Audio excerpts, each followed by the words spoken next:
I'm Howard Hale with the Horseman's Corner, bringing you useful information from people involved with the world of horses. I'll be back with today's guest right after this.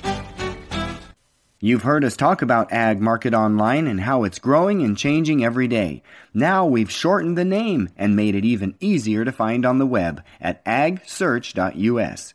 It's also easier to find the best ag businesses in the country by state or even by specific type of ag business. And the best news is that it's now easier than ever to get involved and start getting more exposure for your business. Visit agsearch.us to learn more. Amy Skinner's our guest today. Amy, on the Nicker News website, you had an interesting blog about fear. Talk about that, will you? Well, riding fear is something that I think is a really common problem. So I think it's important to discuss, as almost every time I teach or travel to a clinic, I would say a good percentage of folks are at least a little afraid.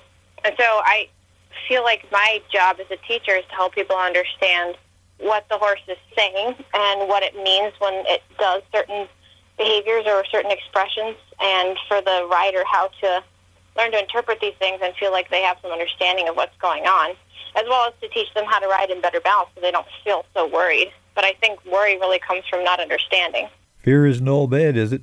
No, not always. Definitely there are some people who are riding horses who are afraid, and they have every right to be.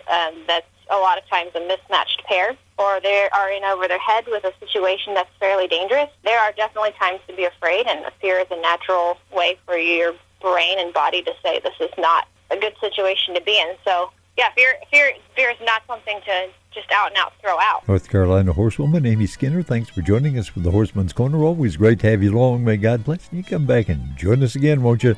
I'm Howard Hale.